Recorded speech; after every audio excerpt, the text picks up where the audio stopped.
পর্যন্ত দেখলে আপনি প্রথমে হাসবেন, পরে কাঁদবেন, আবার ইমোশনাল হবেন, আবার পরে আবার হাসবেন। সিনেমার কাহিনীতে যে এত ভেরিয়েশন আছে আর এত সুন্দর একটা গল্প, এই সিনেমাটাকে একটা কমপ্লিট প্যাকেজ বলা যায়। এটা একটা জাপানিজ একই সাথে চাইনিজ সিনেমা। যাই হোক, বেশি কথা না বলে চলুন গল্প শুরু করা যাক। প্রথমেই গল্পের প্রধান চরিত্রদের সাথে আপনাদের পরিচয় করিয়ে দেই। এই হচ্ছে হান জুয়ান। তার বাবা একজন পুলিশ অফিসার ছিল আর দাদা ছিল আর্মি অফিসার। সেও তার বাপ দাদার মতোই হতে চেয়েছিল, কিন্তু না পারায় এখন হাসপাতালে সিকিউরিটি গার্ড হয়ে গেছে। অন্তত দেখতে তো পুলিশ পুলিশ লাগে। দেখতেই পাচ্ছেন হান অনেক মোটা, তার ওজন প্রায় 150 কেজির উপরে। তবে হান যেমনই হোক না কেন, তার বউ আবার খুবই সুন্দর আর স্লিম। সেটা যাই হোক, বউয়ের গল্প পরে বলবো, আগে হানের গল্পটা বলি। হানের সাথে হাসপাতালের বাকি সিকিউরিটি গার্ডরা সবসময় হাসি তামাশা করে, কারণ হান অনেক মোটা। তবে হান কখনোই তাদের হাসি তামাশাকে তেমন সিরিয়াস ভাবে নেয় না। যখন তার মন খারাপ হয়, সে শুধু খাওয়া দাওয়া করে। এভাবেই একদিন হাসপাতালে তার ডিউটি করার সময় হঠাৎ সে তার চেয়েও বেশি মোটা আরেকটা রোগীকে দেখতে পায়। সেই রোগী হাসপাতালের বিল না দিয়ে পালিয়ে যাচ্ছিল। সিকিউরিটি গার্ড হিসেবে এটা তার দায়িত্ব সেই রোগীকে ধরা। সে ধরতেও যায়, কিন্তু ধরার আগে সেই লোকটা দাঁড়িয়ে দাঁড়িয়েই ঘুমিয়ে পড়ে। তাকে ধরে সবাই মিলে হাসপাতালের রুমে নিয়ে বেঁধে রাখে। হাসপাতালের মালিক হানকে এই লোকটাকে দেখে রাখতে বলে, কিন্তু সে বলে, স্যার এখন তো দুপুরের খাবার টাইম। এটা শুনে সে রেগে গিয়ে বলে, রাক্ষস, সারাদিন খাই খাই করিস, তোকে দিয়ে কিচ্ছু হবে না, বলদ কোথাকার। এই বলে সে হালকা করে তাকে একটা লাথি দিয়ে দেয়। হানকে দায়িত্ব দিয়ে সবাই রুম থেকে চলে যায়। হান সোফায় বসে সেই লোকটাকে দেখতে থাকে। একটু পর দেখা যায় সেই লোকটা নিজের মুখ থেকে একটা ব্লেড বের করে সেটা দিয়ে নিজের হাতের বাঁধনটা কাটতে শুরু করেছে। এটা দেখে হান কিছু না করে অবাক হয়ে তাকিয়ে থাকে। সে আসলে কি করবে সেটাই সে বুঝে উঠতে পারে না। তাই সে নিজের দায়িত্বটা এড়ানোর জন্য অজ্ঞান হয়ে পড়ে থাকার ভঙ্গ ধরে। আর সেই লোকটা হাসপাতালের বেডের কাপড় ছিঁড়ে দড়ি বানিয়ে আর সেটা নিয়ে হাসপাতালের জানালা দিয়ে পালানোর জন্য ঝাঁপ দেয়। কিন্তু তাতে কিছুই লাভ হয় না। উল্টো তার এই মোটা শরীর নিয়ে সে হাসপাতালের জানালার মাঝেই আটকে যায়। এখন তো আরো বড় বিপদ, না পারে সামনে যেতে, না পারে পেছনে আসতে, মাঝখান থেকে জানালার চিপার মধ্যে আটকে থাকা। তাই সে বলতে থাকে, এই মোটু, ভং ধরে থাকা লাগবে না, আমার একটু ধাক্কা দে। আমি আটকে থাকলে পৃথিবীতে অনেক বড় সমস্যা হয়ে যাবে। হান উঠে এসে ভাবতে থাকে, আরে এই লোকটা তো আমার চেয়েও মোটা, তাহলে সে এত কিছু কিভাবে করে। তাই সে তাকে জিজ্ঞাসা করে, তুমি কি কোনো গোয়েন্দা এজেন্ট? লোকটা স্বীকার করে যে সে একজন চাইনিজ এজেন্ট, একটা মিশন কমপ্লিট করার জন্যই জাপানে এসেছে। এটা শুনে তো হান অনেক আনন্দিত হয়ে পড়ে। তার ছোটবেলা থেকে স্বপ্ন ছিল সেও একদিন বড় হয়ে এরকম স্পাই এজেন্ট হবে। সাথে সাথে সে লোকটাকে নামানোর জন্য তার পায়ে ধরে টান শুরু করে, কিন্তু টানতে গিয়ে সে তার প্যান্ট খুলে নিয়ে চলে যায় আর লোকটা নেংটু হয়ে যায়। যাই হোক, কোনোভাবেই সে তাকে জানালা থেকে বের করতে না পেরে পুরো জানালাটাই সহ খুলে ফেলে। তারপর হান তাকে তার নাম জিজ্ঞাসা করে। সে বলে তার নাম মিস্টার জে। জে তাকে বলে বাইরে গিয়ে একটা স্ট্রেচার আর ডাক্তারদের একটা মোটা কোট নিয়ে আসার জন্য, যেন সে হাসপাতালের সামনে দিয়েই সহজে পালিয়ে যেতে পারে। হান তার কথা মতোই সে নিজে ডাক্তার সেজে মুখে মাস্ক দিয়ে জে কে রোগী বানিয়ে স্ট্রেচারে রেখে বাইরে নিয়ে যেতে থাকে। এর মাঝেই হঠাৎ একটা গুন্ডাদের গ্যাং এসে তাকে থামিয়ে দিয়ে জিজ্ঞাসা করে হাসপাতালের বাচ্চা ডেলিভারি করার রুমটা কোন দিকে। তখন পেছন থেকে তাদের বস এসে সেই গুন্ডার মাথায় থাপ্পড় মেরে বলে, ডাক্তারদের সাথে বেয়াদবি করিস, সরি বল। সে সরি বলে। হানও সামনে ঝুঁকে সরি স্বীকার করে নিতে গেলে তার ধাক্কায় স্ট্রেচারটা গিয়ে আরেক রোগীর স্ট্রেচারের সাথে ধাক্কা লাগে। তখন আরেক ডাক্তার আবার ভুল করে যে কেই রোগী মনে করে যে এর স্ট্রেচার নিয়ে চলে যেতে থাকে। এদিকে হানের তো কোনো খবর নাই, সে আছে গুন্ডাদের গ্যাং এর সামনে। গুন্ডাদের গ্যাংকে বিদায় জানিয়ে সে স্ট্রেচার নিয়ে যেতে শুরু করে, কিন্তু এই স্ট্রেচার তো আর জে এর স্ট্রেচার না। জে কে তো অরিজিনাল ডাক্তার নিয়ে গেছে, আর হান যেভাবে যাকে নিয়ে যাচ্ছে সে হলো গুন্ডা গ্যাং এর বসের বউ। আজকে তার বাচ্চা ডেলিভারি হবে, আর ডাক্তার জে কে নিয়ে গেছে অপারেশন থিয়েটারে বাচ্চা ডেলিভারি করানোর জন্য। যে কোনো কিছু বলার আগেই ডাক্তার তাকে এনেস্থেশিয়া দিয়ে অজ্ঞান করে দেয়। আর হান এদিকে অরিজিনাল ডেলিভারির রোগী নিয়ে চলেছে রাস্তায়। সে তাকে নিয়ে অ্যাম্বুলেন্সে তুলে যখন মুখের কাপড় সরায় তখন দেখে আরে এটা তো একটা বেটি। বেটিও তখন প্রসব বেদনায় চিৎকার শুরু করে দিয়েছে। এখনই তার বাচ্চা ডেলিভারি হয়ে যাবে। অবস্থা বেগতিক দেখে হান ডাক্তার ডাকার জন্য যেই বাইরে বের হইতে যায় সেই মহিলা তাকে বলে, ডাক্তার ডাকার সময় নেই, এখনই হয়ে যাবে। বেচারা হান কোনো অভিজ্ঞতা ছাড়াই সফলভাবে একটা বাচ্চা ডেলিভারি করায়। বলতে বলতেই আর একটা জমজ বাচ্চা চলে আসে। হান সেটারও ডেলিভারি করিয়ে নিজের দুই কোলে দুটো বাচ্চা নিয়ে বসে। একটু আরাম করে বসতে না বসতেই আর একটা বাচ্চা চলে আসে। এইভাবে বেচারা ঘেমে টেমে একাকার হয়ে 3টা বাচ্চা ডেলিভারি করায়। এদিকে যেহেতু আছে অপারেশন থিয়েটারে, একজন মহিলা ডাক্তার ডেলিভারি করানোর জন্য যখন তার প্যান্ট খোলে তখনই তার চোখ কপালে উঠে যায়, আরে এটা তো পুরুষ বেটা প্রেগনেন্ট নাকি। সে পাশের ডাক্তারকে বলে, স্যার আমার মনে হয় আমরা কোনো একটা ভুল করছি, এই পেশেন্ট তো ডেলিভারি করতে পারবে না। সেই ডাক্তার বলে, তাহলে চলো আমরা সিজার করি। সিজার করতে গেলে যে এর জ্ঞান ফিরে আসে। সে সাথে সাথে থিয়েটার থেকে বের হয়ে দৌড় লাগায়। সামনেই গুন্ডা গ্যাং ওয়েট করছিল। তারা ভাবে তাদের বসের বউ অপারেশন থিয়েটার থেকে পালাইতেছে। সেও বউ বউ করতে পিছু পিছু দৌড় লাগায়। যে এদিকে হাসপাতাল থেকে বের হয়ে সামনে একটা ছোট গাড়ি দেখতে পায়। এত তাড়াতাড়ি করে লাফ দিয়ে গাড়িতে ঢুকতে গিয়ে সে আবার জানালায় আটকে যায়। সেই সাথে তার এই 150 কেজি ওজনের কারণে গাড়ি প্রায় উল্টো হয়ে যেতে শুরু করে। তখনই দৌড়ে এসে হান গাড়িটাকে ধরে। সাথে সাথে গুন্ডা গ্যাংও সেখানে চলে আসে। তখন যে হানকে দ্রুত গাড়ি চালাতে বলে, হানও তার কথা মতো গাড়ি টান দিলে সেটা গ্যাং বসের পা ভেঙে দিয়ে চলে যায়। গ্যাং লিডার দূর থেকে দেখে তার বউ 3টা বাচ্চা কোলে নিয়ে বসে আছে। এটা দেখে আনন্দে সে তার পা ভাঙার কথাই ভুলে যায়। এদিকে গাড়ি নিয়ে পালিয়ে যাওয়ার সময় যেহেতু গাড়ির জানালায় আটকে গেছে, হান অনেক টানাটানি করতেছে তাকে জানালা থেকে বের করার জন্য, কিন্তু কোনোভাবেই তাকে জানালা থেকে সরাতে না পেরে শেষমেশ তাকে একটা খাম্বা জড়িয়ে ধরতে বলে আর সে নিজে টান দেয়। এতে করে আবার পাবলিকের সামনে তার প্যান্ট খুলে যায় আর পাশের লোকগুলি দাঁড়িয়ে ভিডিও করতে থাকে। যাই হোক, এভাবে অনেক টানা হেঁচড়ার পর ফাইনালি সে জানালা থেকে মুক্ত হয়। গাড়িতে যেতে যেতে হান অনেক বেশি কথা বলছিল। এত কথায় বিরক্ত হয়ে যে গাড়ি থেকে নেমে যায়, সে একাই তার মতো হাঁটা শুরু করে, কিন্তু লাফ দিয়ে রাস্তা পার হতে গিয়ে সে আবার উষ্টা খেয়ে পড়ে যায় আর পরেই সেখানে ঘুমিয়ে পড়ে। যখন তার জ্ঞান আসে সে দেখতে পায় সে হানের বাসায় আছে। হান একটা ফার্স্ট এড বক্স নিয়ে তার কাটাচারাগুলি ব্যান্ডেজ করতেছে। সে শুয়ে শুয়ে বাইরে তাকিয়ে একটা সুন্দর মহিলা দেখতে থাকে। সে হানকে জিজ্ঞাসা করে, এই সুন্দরী মেয়েটাকে? হান বলে, সে আমার বউ। আমি যে হাসপাতালে সিকিউরিটি গার্ড, সে সেখানে নার্সের কাজ করে। হানের বউ এগিয়ে আসে যে এর কাটাছাড়াগুলি ব্যান্ডেজ করে দেওয়ার জন্য। যে হানের বউ শোনার পরেও তার দিকে বেহায়ার মতো তাকিয়ে থাকে। যাই হোক, সব সময় তো আর হানের বউ আপনার চিকিৎসা করতে আসবে না, কিন্তু আরোগ্য ঠিকই আসবে। তাহলে আরোগ্য সম্পর্কে এই ফাঁকে একটু জেনে নিন। আপনি কি জানেন এখন ঘরে বসেই দেশের যে কোনো প্রান্ত থেকে খুব সহজেই ঔষধ সহ যাবতীয় হেলথ কেয়ার প্রোডাক্ট অর্ডার করতে পারবেন আরোগ্য অ্যাপে? আরোগ্য একটি হেলথ কেয়ার প্ল্যাটফর্ম যেখানে প্রতিটি ওষুধের বিস্তারিত বিবরণ, জেনেরিক অনুযায়ী বিকল্প কোম্পানির ওষুধের বিবরণ ও দাম সম্বলিত সঠিক তথ্য জানতে পারবেন। এছাড়াও প্রতিটি অর্ডারের সাথেই থাকছে আকর্ষণীয় ডিসকাউন্ট, ক্যাশব্যাক এবং ফ্রি হোম ডেলিভারি সারা দেশ জুড়ে। আর আমরা তো জানি মাঝে মাঝে কিছু মেডিসিন অনেকগুলো ফার্মেসিতে খুঁজে পাওয়া যায় না, সেক্ষেত্রে অনেক ভোগান্তিরও শিকার হতে হয়। এই সমস্যাটির সমাধান আরোগ্য অ্যাপে পেয়ে যাবেন, কারণ যাবতীয় সকল ওষুধ রয়েছে আরোগ্যতে। অ্যাপটি ইনস্টলের সাথে সাথে 40 টাকা বোনাস পেতে চাইলে ডিসক্রিপশন বক্সের লিঙ্ক থেকে অ্যাপটি ইনস্টল করুন অথবা প্লে স্টোরে গিয়ে সার্চ করুন আরোগ্য লিখে। সেই ক্ষেত্রে বোনাস পেতে চাইলে CMON কোডটি ব্যবহার করুন অ্যাপের রেফার বক্সে। এবার চলুন আবার গল্পে ফিরে যাই।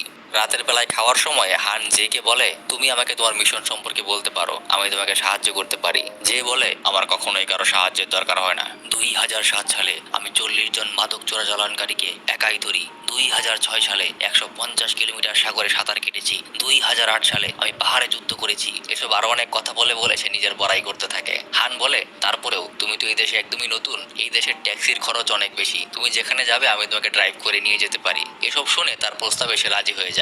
পরের দিন সে হানকে নিয়ে একটা হোটেলে যায়। আজকে হোটেলের মালিকের জন্মদিন। সেই হোটেলে তখন একটা পার্টি চলছিল।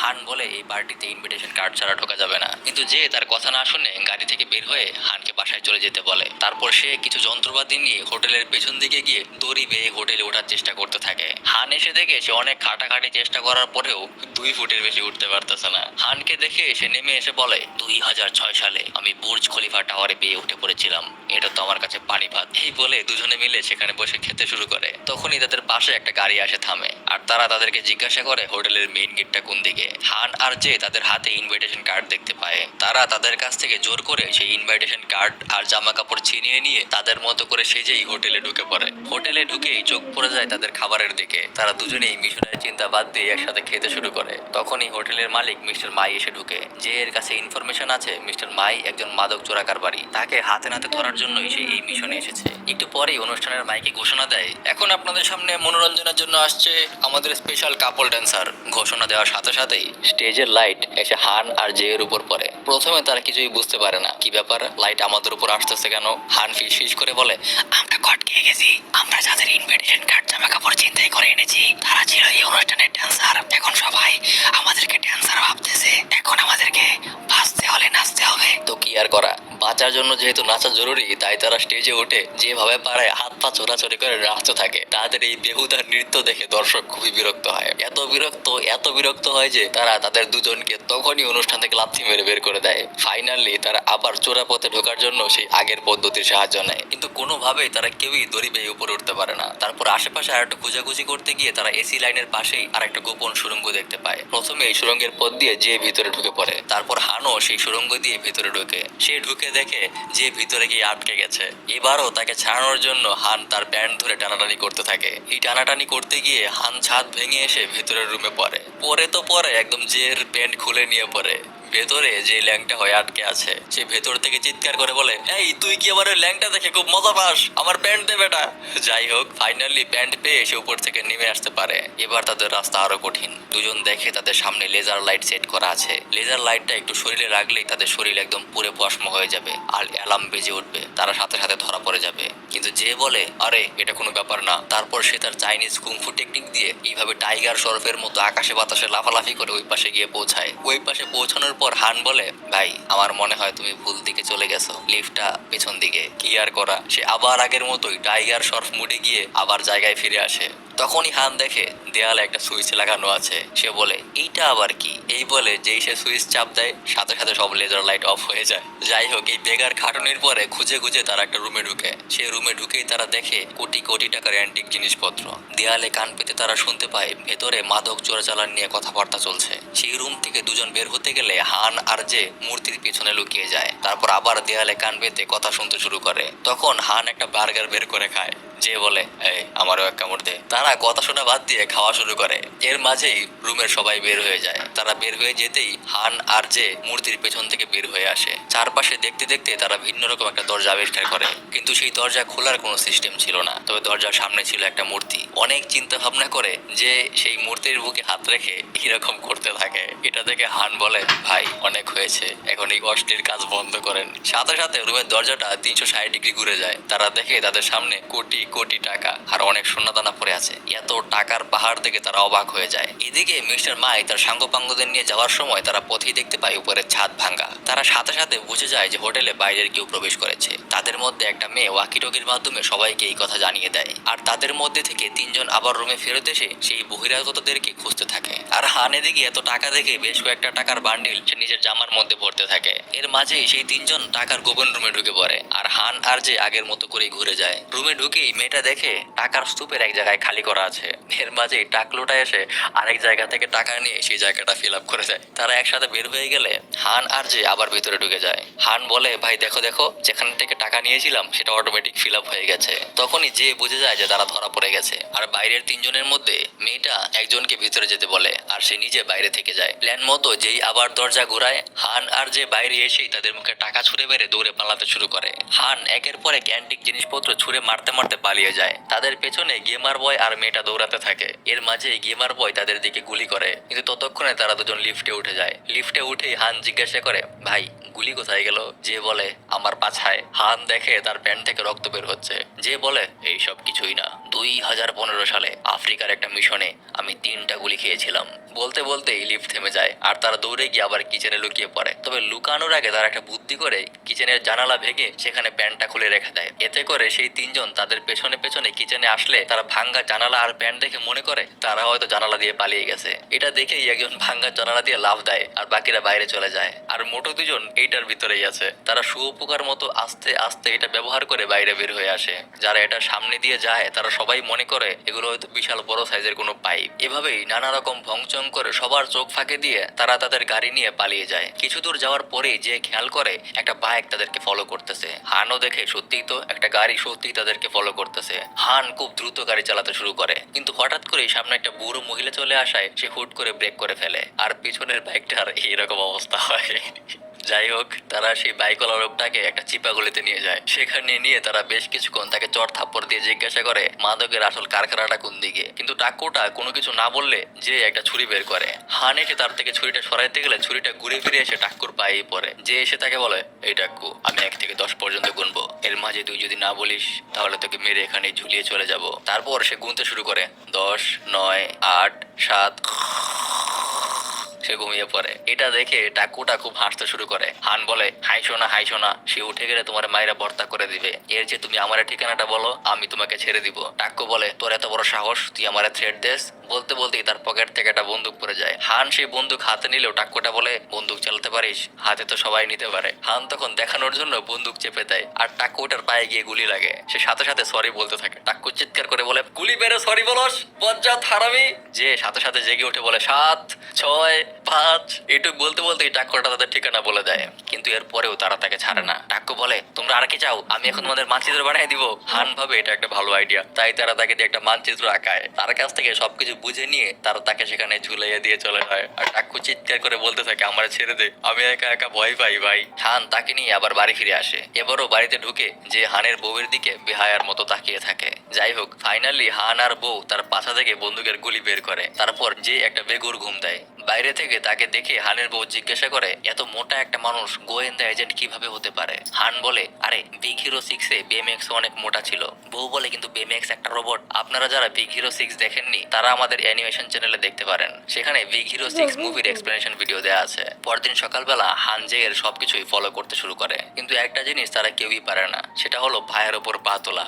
না পেরে যে এটা করে। যাই হোক, যে হানকে ফলো করে একাই সেই টাক্কর দেওয়া ম্যাপ মতো মাদকের ফ্যাক্টরিতে চলে যায়। হানেরও যাওয়ার অনেক ইচ্ছা ছিল, কিন্তু যে তাকে নেয় না। যে সেখানে ঢুকে দেখতে থাকে কিভাবে মাদক বানানো হয়, কিন্তু একটা রুমে কান পেতে ভেতরের কথা শুনতে গিয়ে সে আবার সেখানে ঘুমিয়ে পড়ে। ফলাফল স্বরূপ যা হবার তাই হলো, সে সেখানকার সিকিউরিটিদের কাছে ধরা খেয়ে যায়। তারা তাকে বেঁধে আলাদা একটা রুমে নিয়ে যায়। সেখানে গিয়ে সে দেখে সেখানে আগে থেকেই হানও আছে। হান তাকে দেখেই বলে ভেবেছিলাম তুমি বিপদে পড়বে, আমি তোমাকে হেল্প করতে এসেছিলাম। আর তাদের ধরে রেখেছে সেই টাক্কুটা। ফ্ল্যাশব্যাকে দেখানো হয় তারা তাকে ঝুলিয়ে রেখে চলে গেলে সে কোনো মতনে দড়ি খুলে রাস্তায় লাফিয়ে লাফিয়ে ঘুরতে থাকে। তখনই একটা ট্রাক এসে তার মাথায় খুব জোরে আঘাত করে। এইটা মনে করে সে বলে আজ আমি সব প্রতিশোধ নেব।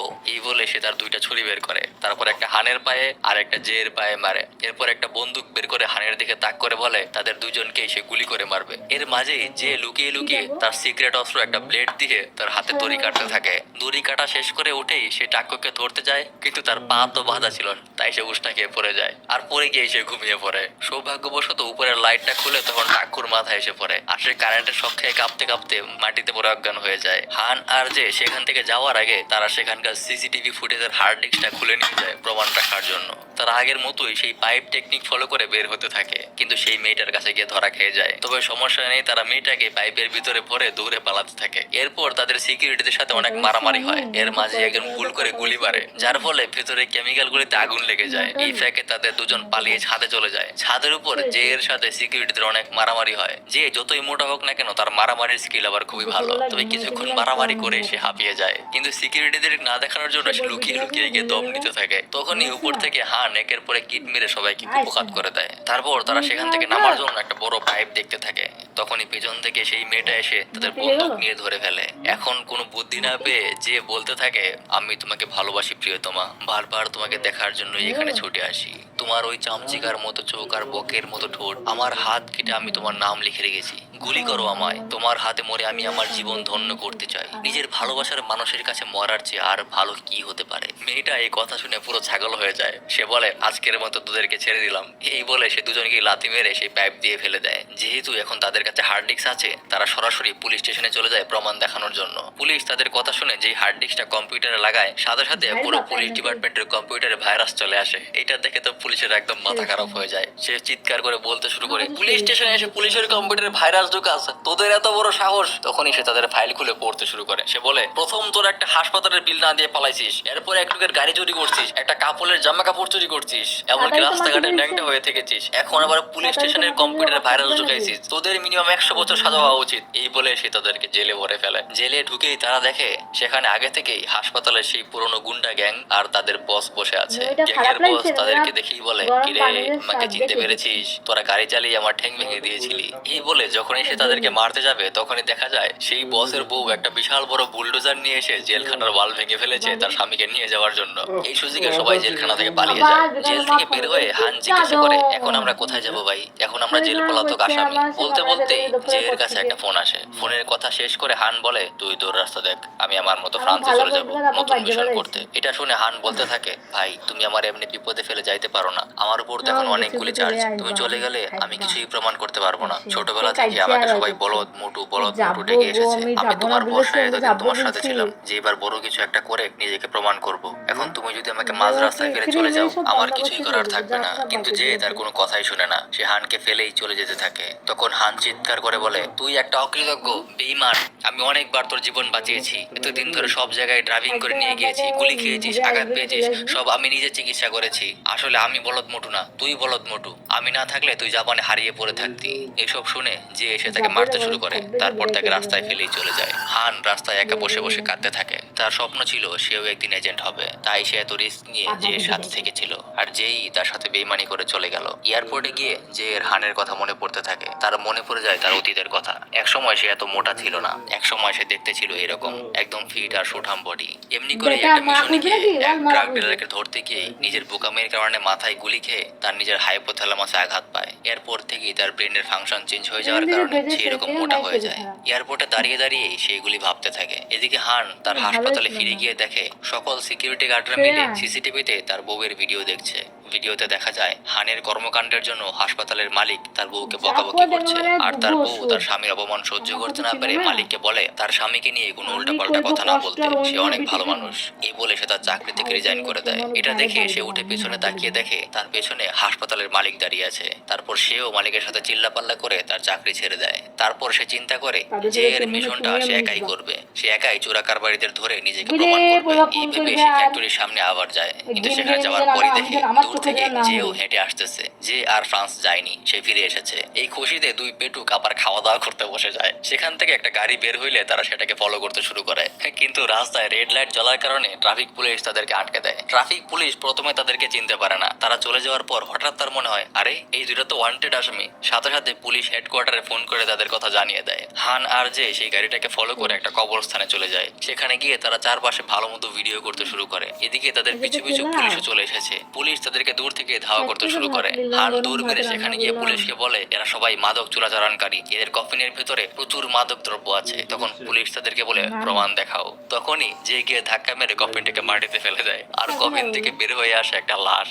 এটা দেখে তো সবাই অনেক অবাক, এখানে তো কোনো মাদক নেই। তখন পুলিশ চিৎকার করে বলে, এই এই তোদের কি লজ্জা শরম নাই? একটার পর একটা আকাম করে যাচ্ছিস। এর মাঝে একটা লোক এসে হানকে থাপ্পড় দিয়ে বলতে থাকে, আমাদের তোর চোরাচালানকারী মনে হয়? বেয়াদব, ফাজিল, অফিসার এদেরকে ধরে নিয়ে যান। হান বলে, আমাকে ক্ষমা করে দেন, আমার ভুল হয়ে গেছে। এই বলে তারা যখনই লাশটাকে আগের জায়গা মতো রাখতে যায়, লাশে হাত দিয়েই যে বুঝে যায় যে লাশটা আসলে জীবিত। তখনই তারা দুজন একসাথে লাইফ দিয়ে সেই লাশটার হাতের মধ্যে এত জোরে পাড়া দেয়, সেই লাশটা ব্যথায় চিৎকার করতে করতে উঠে পড়ে। উঠে তো সেও ছাগল হয়ে যায়। সে চিৎকার করে বলতে থাকে, আমি জীবিত, আমি জীবিত।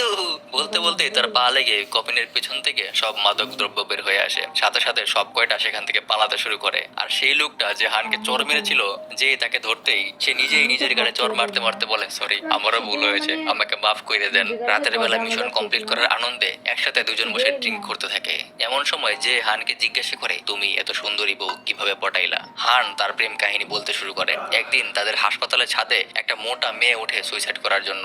মেয়েটা বলতে থাকে কেউ তাকে ভালোবাসে না, সেই জন্য সে সুইসাইড করতে চায়। তখন আমি বলি আমি তাকে ভালোবাসি। তারপর থেকেই আমরা একসাথে থাকতে শুরু করি। কিছুদিন পরেই আমরা বিয়ে করে ফেলি। কিন্তু বিয়ের পর যখনই আমরা খাটে শুইতাম, তখনই আমাদের খাট ভেঙে যাইতো। তারপর আমরা একসাথে ওজন কমানোর মিশনে নামি। 6 মাস পর আমার বউ ওজন কমিয়ে একদম স্লিম হয়ে যায়, কিন্তু আমি মোটাই থেকে যাই।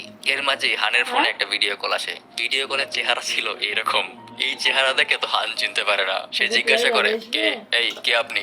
মিস্টার মাই বলে, এই আমার ফোনে বিউটি ক্যাম চালু করছে রে, অফ করে কইতাছি। তারপর মিস্টার মাই তাকে বলে, তোর বউকে আমি কিডন্যাপ করেছি, বউকে ফেরত চাইলে আমার মাদকগুলি ফেরত দিয়ে যা। হান বলে, কোন ঠিকানায় নিয়ে যাবো তাই তো বলে নাই, ঠিকানা না বললে যাবো কেমনে? তখনই সেই টাক্কুটা বিউটি ক্যাম অন করে আবার ভিডিও কল দিয়ে তাদের ঠিকানা বলে। তারপর যে তাকে একটা কঠিন বুদ্ধি দেয়। তারা দুজন লোকাল কয়েকজন ব্যবসায়ীর সাথে যোগাযোগ করে বেশ কিছু পাউডার কিনে নেয়। তারপর সেই হাসপাতালে সিকিউরিটি গার্ডের বন্দুক আর মালিকের গাড়ি চুরি করে নিয়ে একদম ফুল সেট আপ নিয়ে ঠিকানা মতো যাওয়া শুরু করে। আর মালিক তো এদিকে গাড়ি না পেয়ে রাস্তায় চিল্লাতে থাকে। মাঝপথে গাড়ি থামিয়ে হান বলে, এই চলো একটা সেলফি তুলি। সেলফি তুলে হান ফোনটা গাড়ির বাইরে ফেলে দেয়। তারপর যে কে ফোনটা নিয়ে আসতে বলে। যে ফোনটা আনতে গেলেই হান বলে, ভাই এটা আমার একার মিশন, আমি তোমাকে এর মধ্যে বিপদে ফেলতে চাই না। এই বলে সে একাই চলে যায়। মিস্টার মাইয়ের ঠিকানায় পৌঁছে সে তার ব্যাগের পাউডারটা দেখিয়ে তার বউকে ফেরত দিতে বলে। তারা তার বউকে বের করে আনে। তারপর হান একটা লাইটার বের করে বলে, আমার বউকে ফেরত না দিলে তোদের সামনেই আমি তোদের সব পাউডার পুড়িয়ে ফেলবো। এটা শুনে তারা তার বউকে ফেরত দিয়ে দেয়। সে ফিস ফিস করে তার বউকে বলে, এই তুমি গাড়ি চালিয়ে বাড়ি চলে যাও, আমি পরে আসতেছি। তার বউ ফিস করে বলে, কিন্তু আমি তো গাড়ি চালাতে পারি না। এর মাঝেই গেমার বয়টা এসে তার নিনজা টেকনিক দিয়ে হানের লাইটারটা ফেলে দিয়ে পাউডারের ব্যাগ নিয়ে চলে যায়। ব্যাগটা উপরে তাদের কাছে নিয়ে আসার পর টাক্কুটা একটু নেশা করার জন্য ব্যাগ থেকে পাউডারটা নিয়ে মুখে লাগানোর পর বলে, স্যার এটা তো গুঁড়া দুধের পাউডার। মিস্টার মাই তো পুরাই ছাগল হয়ে যায়, দুধ দিয়ে আমাকে বোকা বানাইলো। সাথে সাথে মাই রেগে গিয়ে বন্দুক নিয়ে তাদের দিকে গুলি করতে শুরু করে। হান তার বউকে নিয়ে গাড়ির পেছনে লুকিয়ে পড়ে। তারপর সেও চিৎকার করে বলে, মাই ব্যাগে শুধু পাউডার না, এই বোমাও আছে আর রিমোটটা আমার কাছে। যদি ভংচং করো আমি রিমোট টিপে তোমাদের সবাইকে উড়িয়ে দেবো। কিন্তু মাই আগেই বুঝে ফেলে যে এটাও তাকে বোকা বানানোর চেষ্টা। সে বলে, বারে বারে তুই আমার বোকা বানাবি ভেবেছিস? তখনই দূর থেকে একটা স্কুটারে করে যে আসতে থাকে। সে এসে বলে, মিস্টার মাই ব্যাগে শুধু পাউডারই না, ব্যাগে বোমাও আছে আর রিমোটটা আমার কাছে। যদি ভংচং করো আমি রিমোট টিপে তোমাদের সবাইকে উড়িয়ে দেবো। হান চিপা থেকে বলে, ভাই আমি এটা অলরেডি বলে ফেলেছি, বিশ্বাস করে নাই। মাই সাথে সাথে তার দিকে গুলি করতে শুরু করে। সেও হানের সাথে গিয়ে লুকিয়ে পড়ে। তখনই দেখা যায় দূর থেকে হাসপাতালের মালিক তার সিকিউরিটি গার্ডদের নিয়ে আসতেছে। সে এসেই বলে, এই আমার গাড়িকে চুরি করেছিস বল, চুরি করে যাবি কোথায়? আমার গাড়িতে জিপিএস আছে। হা হা হা হা হা। এই বলতে বলতেই যখনই সে তার গাড়ির দিকে তাকায়, সে দেখে তার গাড়ির উপর শত শত গুলির আঘাতের চিহ্ন। পেছন থেকে হান বলে, ওই যে ওই লোকটা গুলি করেছে, ওকে ধরেন। উপর থেকে মিস্টার মাই কিছুই বুঝতে পারে না, কি ব্যাপার, এসব কি হইতাছে। সে আবার গুলি করতে শুরু করে। অনেকক্ষণ এভাবে লুকিয়ে বসে থাকতে থাকতে যে খুব বিরক্ত হয়ে যায়। সে কয়েক বোতল এনার্জি ড্রিঙ্ক খেয়ে নিয়ে একটানে গাড়ি থেকে সিকিউরিটি গার্ডের বন্দুক গুলি নিয়ে ধুমধাম অ্যাকশনে নেমে পড়ে। সিনেমার মধ্যে এরকম সিনেমাটিক স্টাইলে ফাইটিং দেখতে বেশ ভালোই লাগছিল। ফাইটিং এর দৃশ্যগুলি আসলে বর্ণনা করে বোঝানো সম্ভব না, এটার জন্য আপনাকে সিনেমাটাই দেখতে হবে। তার জন্য ভিজিট করতে পারেন cinemonvd.com। যে এর এই ফাইটিং দেখে হাসপাতালের মালিক গার্ডগুলিকে বলে, বলদের দল তোরা কিচ্ছু করতে পারিস না। এই বলে তারাও অ্যাকশনে নেমে পড়ে। সবাইকে এইভাবে ফিল্ডে একসঙ্গে দেখে হানও আর বসে থাকে না। সেও তার বউকে গাড়ির ভেতরে রেখে নেমে পড়ে তাদের সাথে মারামারিতে। এইভাবে মারামারি চলতে চলতে একসময় যে আবার সেই মেয়েটার সামনে পড়ে। এইবারও মেয়েটা তার দিকে বন্দুক তাক করে দাঁড়িয়ে থাকে। যে বলতে শুরু করে, তুমি আমার আকাশ, তুমি আমার পাতাল, তোমাকে দেখে আমি কেন হয়ে যাই মাতাল, তোমাকে নিয়ে প্রতি রাতে আমি বসি সব স্বপ্নে, শুধু তুমি আমার আর আমার ছোট বাচ্চা। যাই হোক, তুমি আমাকে পেছন থেকে গুলি করে মেরে ফেলতে পারো, যদি তোমার হৃদয়ে আমার প্রতি একটুও ভালোবাসা না আসে, আমি তোমাকে প্রতিবার দেখার জন্যই ছুটে আসি। এইসব বুংবাং কথা বলে সে আস্তে আস্তে সামনের দিকে এগিয়ে যেতে থাকে। এবারও মেয়েটি আগের বারের মতোই তাকে ছেড়ে দেয়। সে কিছুই করে না। কেন করে না সেটা অনেক ইন্টারেস্টিং, সেটা সামনে জানতে পারবেন। যাই হোক, ফাইনালি তারা দুজন সামনে যেতে থাকে। একসময় দুজনই মিস্টার মাইয়ের সামনে গিয়ে পৌঁছায়। মিস্টার মাই তাদের দেখেই তাদের দিকে একটা মেয়ে পাঠায়, যে বলে, হ্যাঁ আমি মেয়ে মানুষের গায়ে হাত তুলি না। এটা শুনেই মেয়েটা তার পেটে এমন একটা লাথি দেয়। এই লাথি খেয়ে যে বলে, এই লাথি খাওয়ার পর তো তোমার আর মেয়ে মানুষ মনে হইতেছে না। মেয়েটা তার দুই হাতে দুইটা তলোয়ার নিয়ে হান আর জেকে ধুমধাম মারতে শুরু করে। এই মারামারির দৃশ্যটাও খুব চমৎকার ছিল। এইবারও মারামারি করতে গিয়ে একটু পরে যে ঘুমিয়ে পড়ে। আর হান তো অলরেডি মায়ের খেয়ে এক কোনায় পড়ে আছে। মেয়েটা যখনই তলোয়ার নিয়ে ঘুমন্ত জেকে একবারে মেরে ফেলতে যাবে, তখনই হান তাকে পেছন থেকে এসে জাপটে ধরে আর চিৎকার করে যে এর ঘুম ভাঙানোর জন্য। একটু পরেই যে এর ঘুম ভাঙে। তারপর তারা দুজন মিলে মেয়েটাকে এরকম একটা মাইর দেয়, একদম বস্তা আছাড়। মেয়েটা পড়ে গেছে দেখে মিস্টার মাই উঠে সাথে সাথে বন্দুক নিয়ে তাদেরকে গুলি মারতে যায়। হান সেটা দেখে তাড়াতাড়ি তলোয়ারের মাথাটা নিয়ে মিস্টার মাইয়ের দিকে ছুরি মারে। এই বাড়ি খেয়ে মিস্টার মাই মাটিতে পড়ে যায়, কিন্তু হানও একটা গুলি খেয়ে যায়। মাই আবার উঠতে গেলে যে রেগে গিয়ে তার দিকে দৌড়ে যেতে থাকে। মায়ে তাকে আরো 3-4টা গুলি করলেও সে গুলি খেয়েই তার দিকে যেতে থাকে। ফাইনালি তার উপর সে এইভাবে উড়ে গিয়ে পড়ে। তারপর তারা দুজনে উঠে বাইরে গিয়ে দেখে পুলিশ এসে সবাইকে ধরে নিয়ে যাচ্ছে। হঠাৎ তারা উপরে তাকিয়ে দেখে মিস্টার মাই পেছন দিকে একটা ছোট হেলিকপ্টারে করে সেখান থেকে পালিয়ে যাচ্ছে। তারা দ্রুত গিয়ে হেলিকপ্টারের নিচে ঝুলে পড়ে। হেলিকপ্টারের পাইলট বলতে শুরু করে, স্যার হেলিকপ্টার আর উপরে উঠতেছে না, ওজন বেশি হয়ে গেছে। হেলিকপ্টারটাকে নিচে নামানোর জন্য তারা দুজন নিচ থেকে এইভাবে দুল শুরু করে দেয়। হেলিকপ্টারটাও দোলনার মতো দুলতে থাকে, না পারে উপরে যাইতে না পারে নিচে আসতে। হঠাৎ করে হানের হাত ছুটে যায়, কিন্তু সাথে সাথে সে যে এর পায়ে ধরে ঝুলে পড়ে। সে চিৎকার করে বলতে থাকে, তুই আবার আমার প্যান্টের পিছনে লাগছিস ভাই, আমি এবারও আন্ডার প্যান্ট পরি নাই, খুলে গেলে মানিজ্জত সব শেষ হয়ে যাবে, সাবধান। যাই হোক, তাদের এই ঝুলে থাকার কারণে ফাইনালি হেলিকপ্টারটা গিয়ে ক্র্যাশ করে আর তাদের দুজনের কিছুটা এরকম অবস্থা হয়। তারা সুস্থ হয়ে ওঠার পর যে হানকে তার হেডকোয়ার্টারে নিয়ে যায়। সেখানে সকল এজেন্টরা তাদের প্রশংসায় তালি বাজাতে থাকে। এখানে সবচেয়ে মজার জিনিসটা দেখা যায়, তখনই সেই মেয়েটা এসে বলে, সেটা আমার মিশন ছিল, তুমি কি আমার মিশনটা নিজে করে ফেলছো।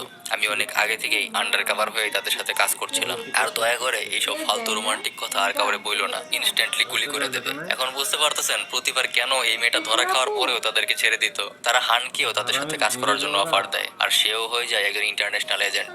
আশা করি গল্পটা আপনাদের ভালো লেগেছে। আর হ্যাঁ, এক্সপ্লেনেশন ক্রিয়েটর হতে চাইলে